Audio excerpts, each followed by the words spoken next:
It's a pleasant good morning to another edition of the program, the Star Good Morning Show here on Star Television.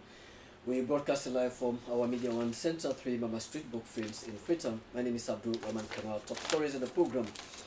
As a way to strengthen the security activities at the Sierra Leone Port Authority, the Nectar Sierra Leone Bulk Terminal NSBT has donated security equipment to the Sierra Leone Port Authority management. And the Lord Mayor of Kingston upon Hall, Councillor Stephen Wilson, and members of the Hall City have paid a civic visit to the Freetown Municipality Mayor marking 40-year celebration of the twinning of the two cities. My guest in the studio is the communications person, CSO Consortium on Service Delivery and Accountability, Moses Mambu. He will be talking to me on the oil markets, company anticipating pump price increase as a result of operational difficulties. Moses, good morning and welcome to the program.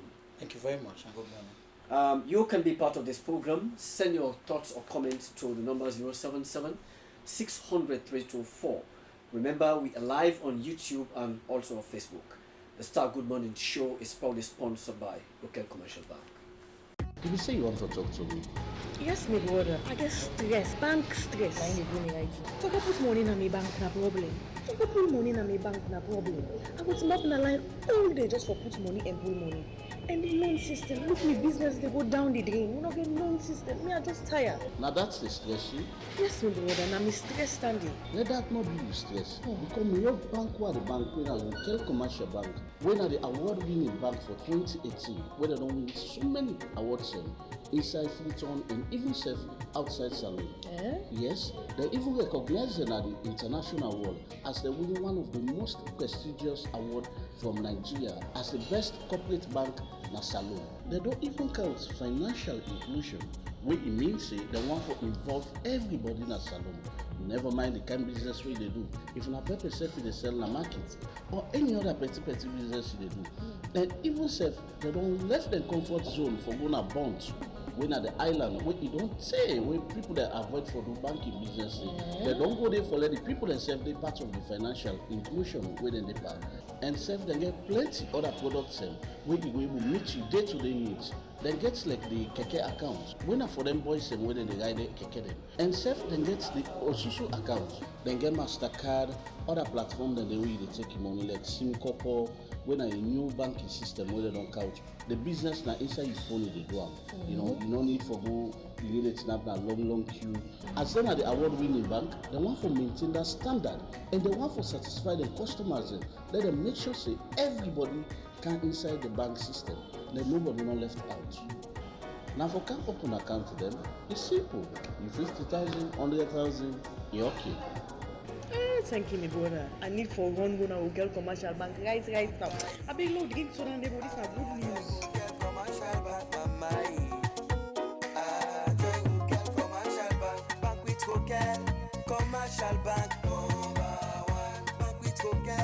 Commercial Bank number one. Welcome back from that commercial break. We'll move along with the program. The Lord Mayor of Kingston upon Halls, Councillor Stephen Wilson, and members of the Hall City have paid a civic visit to the Mayor of the Freetown Municipality, Yvonne Akisoya, marking 40-year celebration of the twinning of the two cities. My colleague Moses Uju-Kamara reports. Making a statement at a press conference held at the Freetown City Council, the Lord Mayor of Hall City and Admiral of Hornbar, who also doubles as the president of Freetown Society in Hull, highlighted the special relationship between the two cities dating back to 1780 during the period of William Wilberforce and the struggle for emancipation from slavery. He revealed that the special relationship was built along the values of faith, education, civic and cultural partnership across both cities and supported each other. Hull City Council continues to actively promote the links between Hull and Freetown, and the citizens of Hull have stood alongside Freetown in the times of great need, working together to strengthen communities by raising awareness, empowering groups and improving skills and training. Last October in the Guildhall, we were privileged to receive an inspiring speech from your esteemed Mayor, Yvonne, in which she set out her vision for the future of Freetown. The Freetown Society and the City of Hull have been eagerly following the progress of the ambitious plan of your Mayor, the transformation of Freetown. And we applaud the engagement and environmental improvements that have already taken place under the Mayor's leadership. He thanked the Freetown Society for the opportunity to share the 40 years anniversary celebration, adding that he is grateful to have received the keys to one of the oldest and most powerful cities in Africa. The celebration of 40 years does not only look back at the projects and actions of the past between our great cities, of which there are many, but also the future. The shared concerns we have for our cities, such as flood resilience and the opportunities presented by the use of digital technology, are the most recent collaborations and explorations between our councils. And we look forward to our future generations to harness and develop the potential of that new technology. As the President of the Freetown Society and as the Lord Mayor of Kingston upon Hull and Admiral of the Humber, I thank you for the opportunity to share this 40th anniversary celebration with you and the wonderful itinerary that the Mayor Yvonne has brought together for myself and my consort, which has been exhausting. The Mayor of the Freetown Municipality, Banaisi Yvonne Akisoya, recalled the history of the two cities, stating that the relationship between the two cities started by another female mayor and that the twinning had made a lot of progress through mutual benefits. In the 1 year of our twinning, I've really been privileged to see, as the Lord Mayor has said, a relationship which isn't one that's just on paper, but one which is real, one which happens in the council and one which happens outside of the council, because they're two very strong societies. In Hull, there is the Freetown Society, and I've been hosted by them a couple of times now. And here in Freetown, there's the Hull Society. And between the two, and they're members of the Hull Society here today, and I want to acknowledge them. And it's that relationship which isn't dependent just on what politicians are doing, but on what ordinary citizens, ordinary residents are doing, that has kept this relationship as a twin, dynamic, vibrant, and alive over 40 years. She commended the visiting team from Kingston upon Hull City for their tremendous strides in building the synergy, adding that Hull City has definitely made an impact on the Transform Freetown plan because, like many other cities, Hull has seen major development some several years ago. To the city of Freetown, it is little over 200 years that still requires a lot in terms of development. As I set out to them the vision and ideas that we had for the transformation of Freetown, what similarities there were between where we were and where we wanted to go, and where they had been and where they had arrived at. Hull as a city, for those of you who are from the UK or familiar with the UK, know that 700 years of existence, but not always rosy and bright. And in the last 20 years or so, Hull had developed a reputation of being at the bottom of the league for education, for teenage pregnancy, for investment.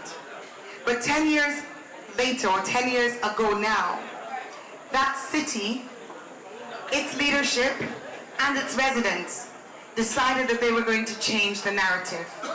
And they embarked on a journey which meant that by the time I was there in May 2018, they were ending the year of celebrating being the UK City of Culture in 2017.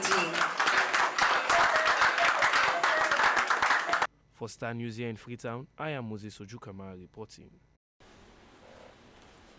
Thanks so much to Moses Oju-Kamara for putting that report together. With me in the studio is a member of the Board of Trustee and Working Group of the Tijan Kaba Foundation, Dr. Sheku Sase. He is here to talk to me on the intended launch of the foundation on June 16, 2019. Doc, good morning and welcome to the program. Thank you very much. Great. Morning. Yeah. Also here is the CSO Consortium, the spokesperson rather, for the CSO Consortium on Service Delivery and Accountability, Moses Mambo. Moses, good morning and welcome to the program. Thank you very much and good morning. Moses, let me start with you. We've seen where the three major oil marketing companies, NP, Leon Oil and Total, it's confirmed that they are currently running their business on a huge loss. And a spokesman for the oil marketers reiterated that the oil market companies will not continue to do business if the current pump price of petroleum products are not adjusted upwards. And you're hell-bent and advocating for better service delivery. Yeah. What's your position on the anticipated, stance of these oil companies? Well, I think the position of the oil companies is baseless and unfounded. And this is simply calculated at if you are running a business on a loss for a whole year, that business is tantamount to be closed. That's simple calculation. However, we do understand based on investigations we have done, because we have the biggest network of monitoring CSO in the entire country. We have networks across the country in all chiefdoms, almost all the major sections in this country. So information is our own driver. So when we talk with evidence, we talk with facts regarding issues that are happening around service delivery. The first premise I want to lay here this morning is for the public to understand that the issue of fear has nothing to do with government. Before this time, and Doc here City will agree that in the 70s, the 60s, the 50s, governments were in charge. It was government who was the OIC, the oil marketing company. It was government who was importing fuel product into Sierra Leone. So all other players within the sector were buying from government, okay? But over time, within the 90s, the 2000s, that changed.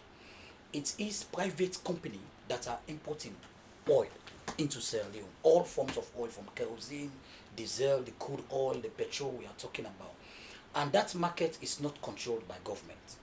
What government is doing through the PRA is to regulate the market, to make sure that the oil marketing companies who are bringing the oil in does not cheat the government, via extension the people.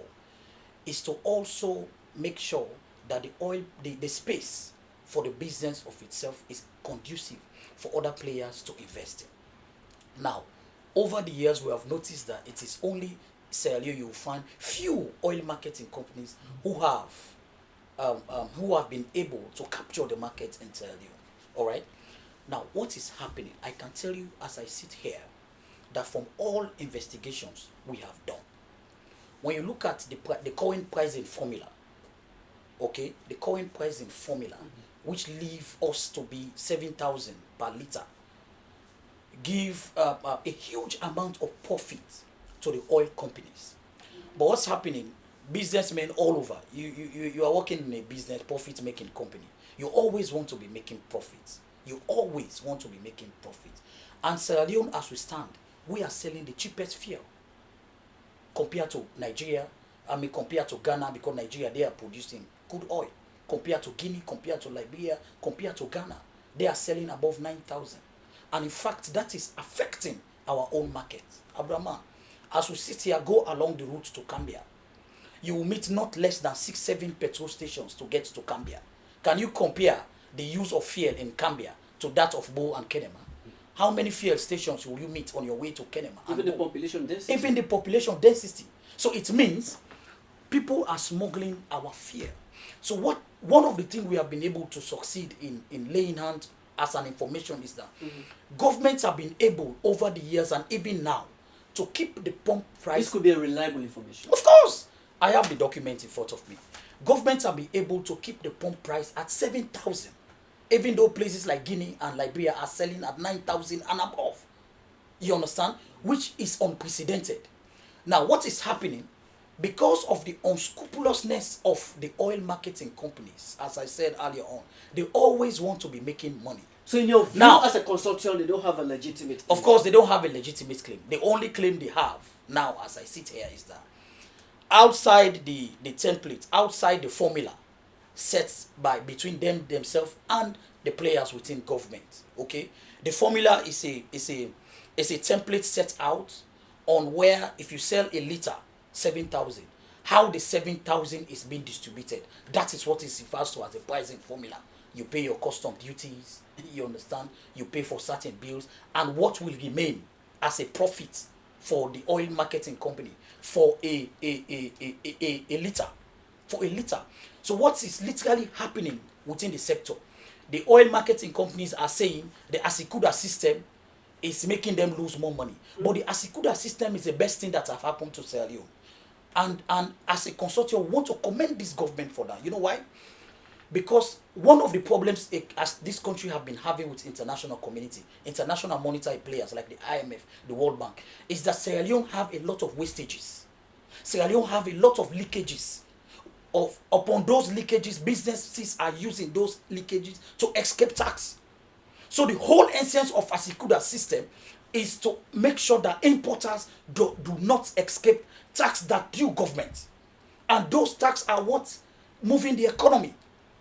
If our economy is strong enough and our GDP is above range and average to a point that we can resist IMF, we can resist World Bank, we can do it. Moses, couple of days back, we've seen a situation where representatives of the oil marketing company met with His Excellency, the President. Yes. And they informing about some of the operational challenges they are facing in the industry. Mm-hmm. And immediately after which we saw what many economists could refer to as panic buying. Mm-hmm. Artificial scarcity. Of course. This is to a larger extent telling the government that you must be ready for the worst. What's in your view? You've taken your time to talk to the Minister of Trade. Yes, and all of a these. lot of players. So All of the players. What's Minister the of Finance. reaction? Well, And now the lay public is anticipating an increase in the pump price. Well, to be honest with you and to be honest to our public, the government have put in emphatic effort to be engaging these oil marketing companies. There have been a lot of engagement. Do they have the ready faces to cooperate? Of course, they don't have a choice. As I said earlier on, and this is something we need to change the narrative within our public. Because each time there is scarcity in fear, the population tend to pounce on government. That, oh, government.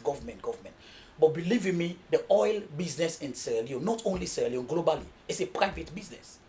As long as that, even if we are producing oil, yes, we will stand an advantage. But as we are sitting here now, we are buying oil. You understand? They are also saying the exchange rate is a factor. But mind you, there are a lot of consensus if you go through the templates. You understand that government says there are a lot of consensus that government is giving back to these oil companies that they are supposed to use to cushion some of these issues.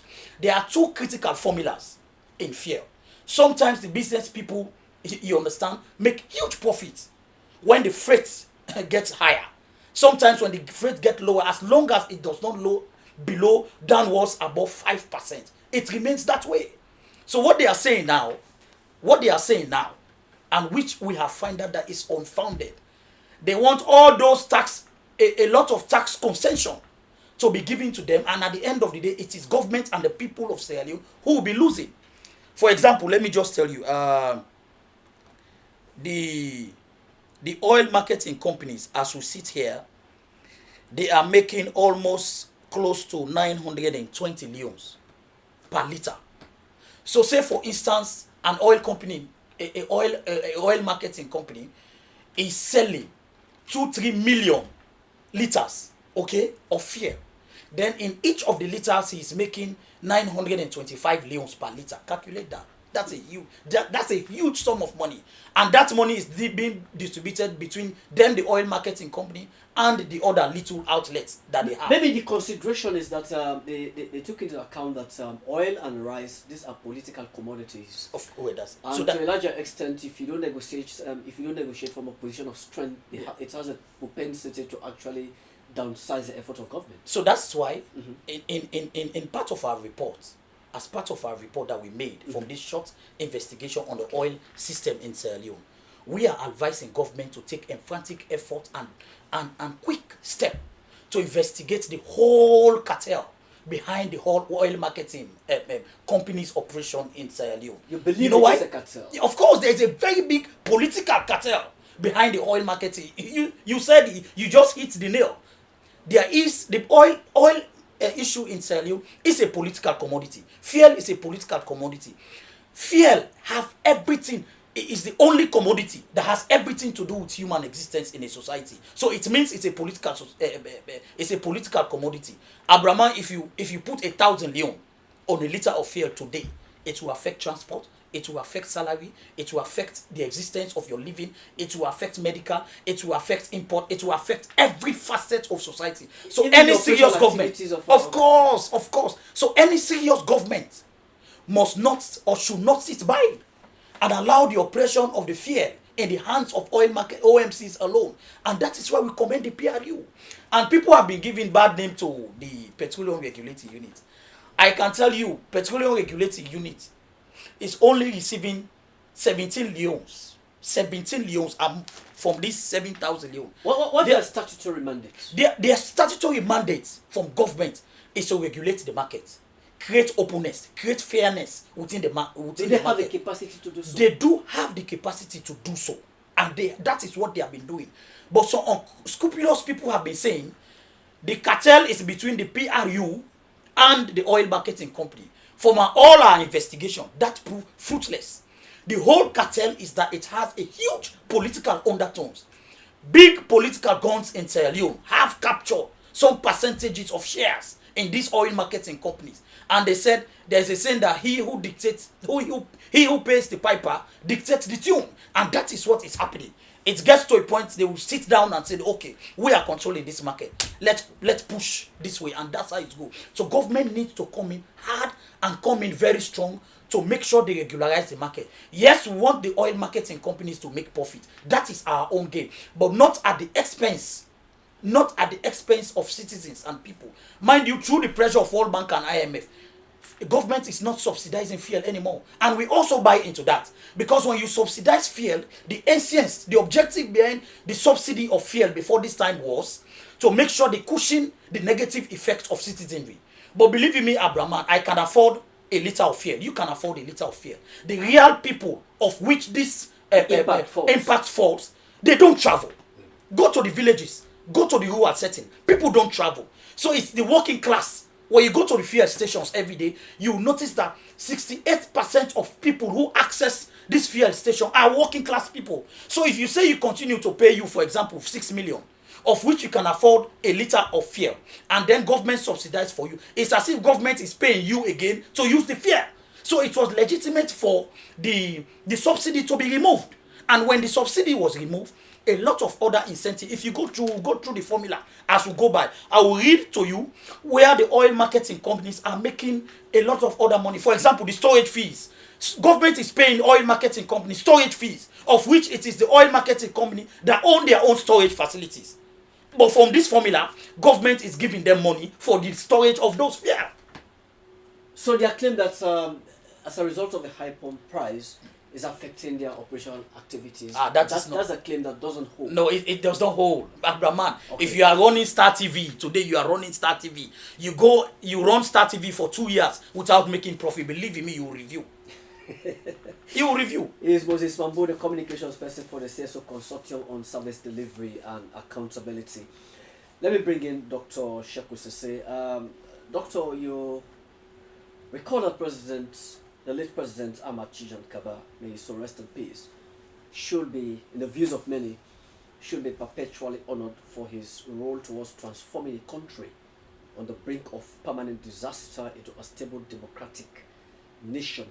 But look, let me do justice to this discussion.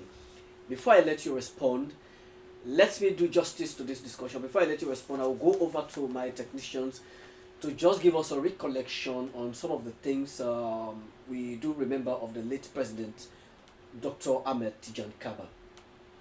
We Sierra Leoneans, patriotic Sierra Leoneans, are very, very grateful to those foreign forces led by Nigeria who are there at the moment trying to restore law and order and to protect the law-abiding citizens of our country. And I hope my people in Sierra Leone who may be listening to this will understand that my purpose of calling the Nigerians was really to save us, and the international community as a whole was to save us, and that the ECOWAS troops that are there to save us, to bring about law and order, and not to attack them. Certainly, their targets will not be civilians and or other installations. Their targets will be the military and the rebels that have sworn to destroy our country. I was very pleased when I heard Kofi Annan's statement yesterday, also President Mugabe's statement. And this is indeed what every African country has leader has voiced out to me, that they say it's a disgrace, that there's always some problem by some of these hooligans in different parts of Africa, that Africans are embarrassed, they've had enough, and that they believe that this will be the end to any such coup in any other part of Africa. And I think that is their determination. Well, that's a brief recollection of the former president, Dr. Ahmad Tijan Kaba. May his soul rest in perfect peace. Dr. Sheku Sese, you are a member of the working group of the Tijan Kaba Foundation, which is soon to be launched on the 16th of June 2019 at the Buntimani Conference. The first question that readily comes to mind is this: how should we remember the former president? Well, thank you very much, Abdurrahman, for posing this very important question. The best way to remember President Kaba, in our view, is to create or establish a foundation, the Ahmed Tijan Kaba Foundation for Peace and Democracy, because for the post-war period, the post-rebel period, President Kaba was truly the architect of democracy and good governance and peace in Sierra Leone. There is no doubt about that. And if we create this legacy, it will almost be a living gift to the people of Sierra Leone to remember a man who sacrificed a lot. Remember, this man was in the UN. Mm-hmm. He left. He could have taken a back seat to enjoy his pension, but he saw this country in very dire straits, and he offered himself to really come and help achieve peace. So for me, if there is a way we should really remember Pakaba in a nutshell, I use the word Pakaba because most people in Sierra Leone, if not all, remember him as Pakaba, a father of Sierra Leone, is to really think about the peace he created and the democratic institutions he installed in this country, which today are forming the foundations of our progress and our economic development. Dr. Sheku Sese, I don't want to be guilty of plagiarism. Rather, I want to come from an informed position. Let me tap into the narrative of Dr. Kane Kole Yomkela when he was Under Secretary at the United Nations. He wrote a piece on the former president. He said, when the party was defeated in an election as a hallmark of a strong democracy, some in his party buried his legacy because they expected him to subvert the democracy he worked hard to recreate by reversing the results of the 2007 elections. Some vilified him and claimed that he was ineffective and had destroyed their party, forgetting that the only time the party showed a national character in the view of Dr. Kane Yomkela with a landslide victory was in 2002, mainly because Pakaba's northern roots and national appeal in election declared to be free and fair by international community. This was the beginning of his challenge, the perception about his leadership. This I tap into no less a person, Dr. Kanu Yonkella's contribution on the work and life of Ahmed John Kaba. What is the collective view about people, one, the other schools perceive him to be very much ineffective? For others, he was a hero. Well, honestly, I think in looking at Pakaba and his achievements, his service to this country, you have a few opinions, you have varying opinions. But overall, the opinion about the achievements of Pakaba were very positive. I remember, because I was then Minister of Presidential Affairs and Public Affairs under the government of Pakaba, when we had the 2007 elections.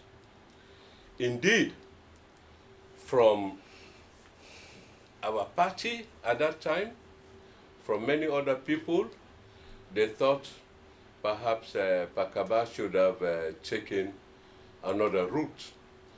But being a Democrat and being a great believer of the Constitution, if the institution that was given the mandate to conduct elections, which was supervised by international observers, if they came out and pronounced the results as they pronounced them, Pakaba, being a great respecter of the Constitution, had no other choice but to go along with what a constitutional institution had pronounced as the outcome.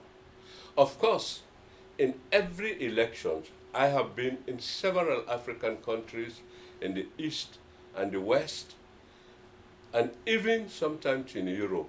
Nowhere would you easily find a serving government accepting that another party had won the election. There's always a kind of, they not do this, or something went wrong, or these other people were biased, but that's the name of the game.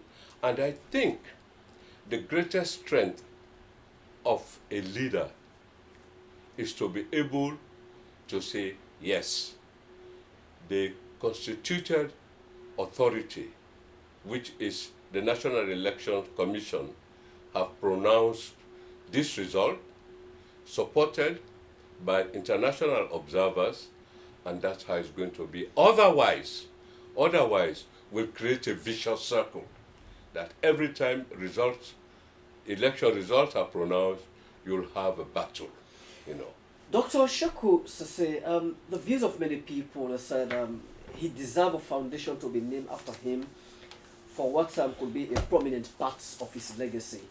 But the question again that readily comes to mind, how will the values and standard of the late president in unifying different segments of society into a generally unified nation could help the current dispensation?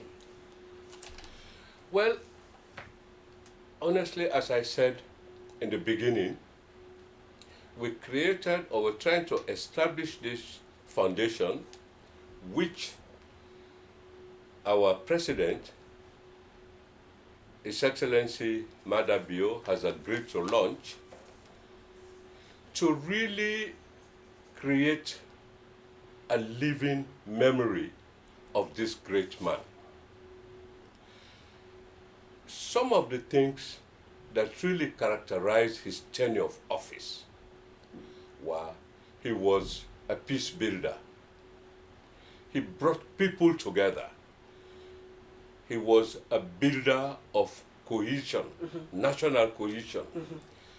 I am told, because I joined the government only after I retired from the UN in 2003, but I am told that his government, even while I was there, represented the entire coloration of Sierra Leone. He had ministers from the north, ministers from the south, ministers from the east, ministers from the western area, and you could never accuse Pakaba of being partisan in his government. If I may quote, and again I was not there when he said it, but I have known Pakaba for a long time, and we've always been in communication. I remember him responding to some of his colleagues and saying, I am not the president of a particular party. I'm the president of Sierra Leone. And it takes a man who has been elected by one particular group to come and say, as far as I am concerned, the most important thing is create a cohesive Sierra Leone. And he achieved this in so many ways. If we look at even the institutions he created, the structure of those institutions, it was always Sierra Leone, trying to harmonize Sierra Leone, trying to create a cohesive Sierra Leone. I think this is one of the things wherein we really can remember and pay a lot of credit to this great man. And that is why we are creating this foundation, this Ahmed Tijan Kaba Foundation for Peace and Democracy. How will the public accept the values and standard of this foundation, the situation where the wife of the late president happens to be the chairlady of a political party, that's the NGC, in terms of gaining national and international clouds? Could it have been advisable for her to hands off completely from politics if the foundation is to be going to be given a lot of credence? Do you think so? A good question. In fact, we had discussed this. And let me say here categorically that Aissatou Kaba, left with her alone, would have really passed the buck to somebody else. Mm-hmm. But you needed at that point somebody to start the process. Okay. I'm proud to say that they call all the founding fathers. We've been working on this thing for over 2 years, Okay. under thick and thin. And believe me, without the inspiration and the force, the primal force of IJ Kaba, we wouldn't have reached where we've reached today. Only yesterday, he said, I would want somebody after this period, especially when it comes to the implementation, to take over the leadership of this foundation, because it is a national foundation. It is. It is a national foundation. And IJ Kaba has no intentions of monopolizing the leadership of the thing. We, in fact, have thrust this leadership on her simply because at that point, we needed somebody really to be the primal force to move the process. Doctor, the symbolism behind the launching of this foundation could better have been seen in your efforts inviting the former president, the late president, acceded power to President Dr. Anes, former President Dr. Anes by Nkrumah, and the current president, His Excellency President Julius Maada Bio, who will be serving as a distinct personality during that day. Any arrangement for former president to grace this occasion that will culminate the symbolism of Yes. unity and cohesion in the state? Yes. Again, let me pay credit here to the Chief Minister, Professor Francis. When we started this process, he said, if you are inviting former presidents to come to this foundation, it will not look nice if you do not invite our own former president. And we saw a lot of sense in that.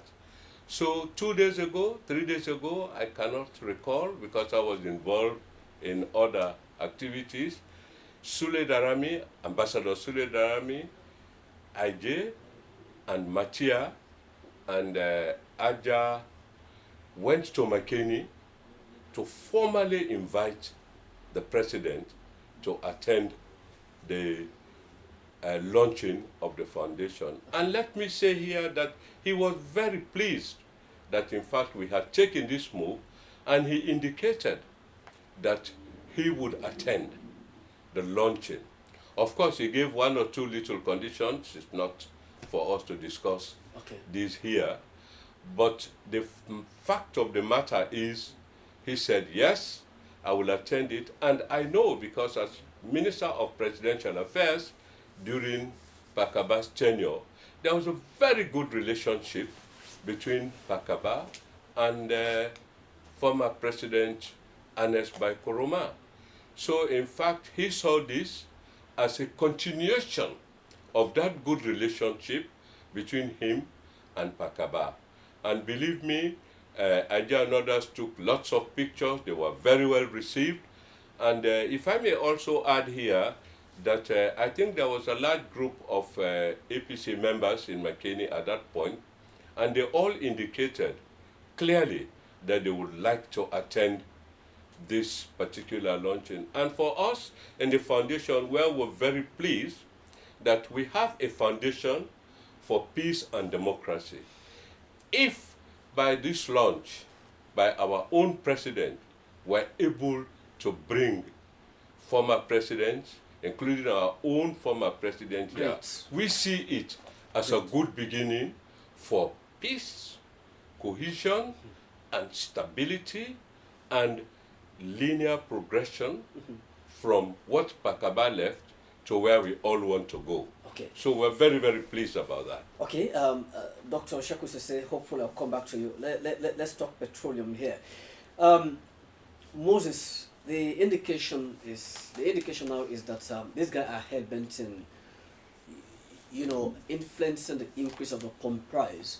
And as you rightly described them, they could be a cartel, in your own words, that they dictate the pace at their own will.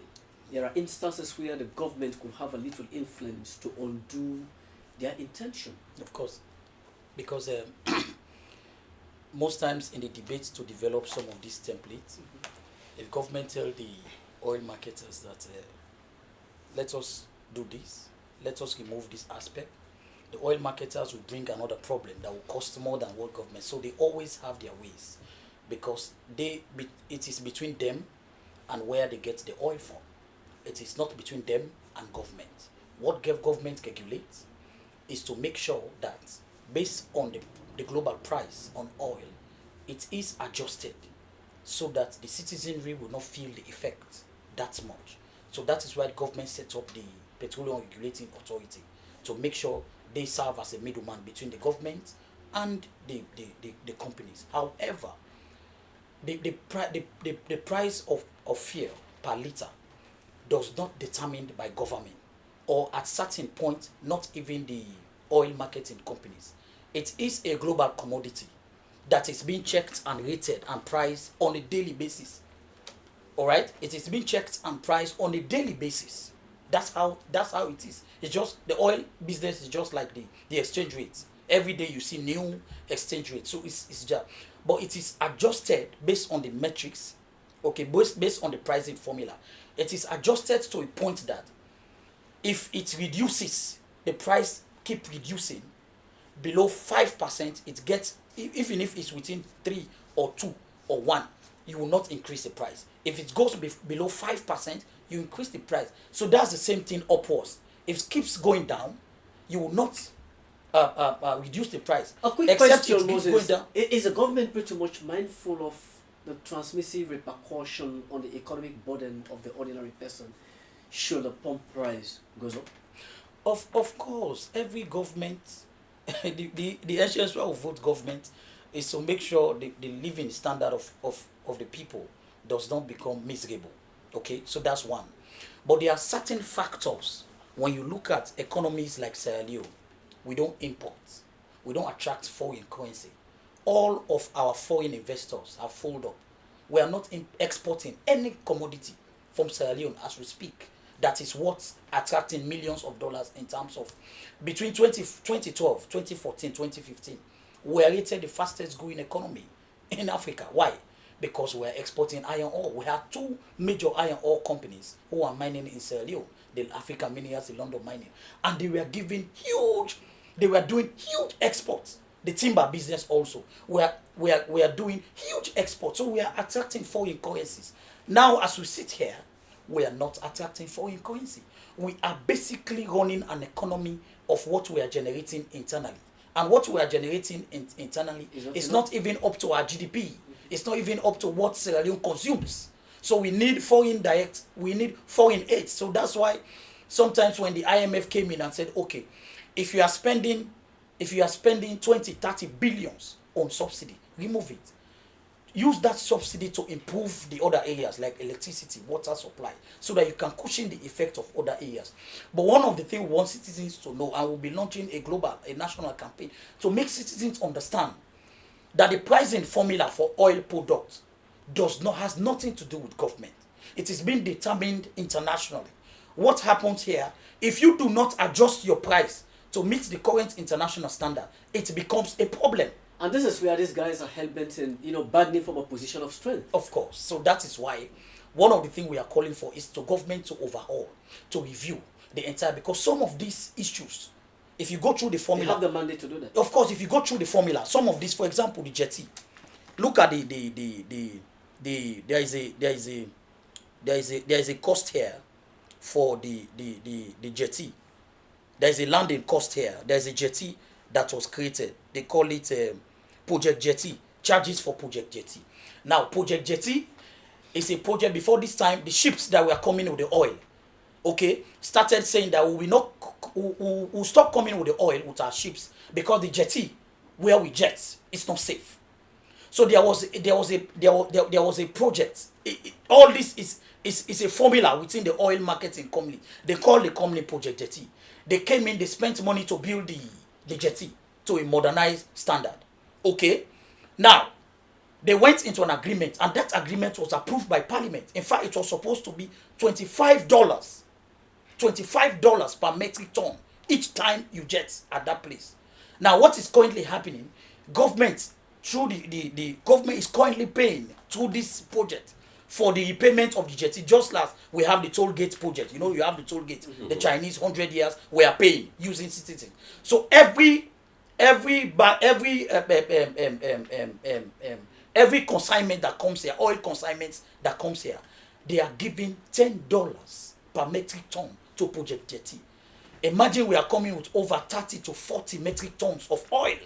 So Project Jetty alone is collecting huge sum of money, of which, for example, if you check $10, you understand, a year, they are collecting well over $5 million a year, which $5 million can construct 5 different jetties in Bo, in Kenema, in Makeni, and in 2 more in Freetown, so that will avoid the issue of loading fuel in tankers to transport them to provinces, which is also life-threatening and risky.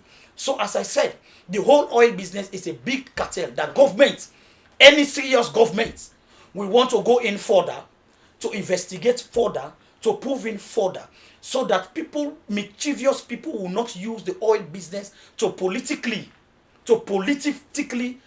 transform the citizenry against its own government. Okay. Because fear has the tendency to do so. Conclusively on this, as a consortium, what is your general call to the government and the oil companies?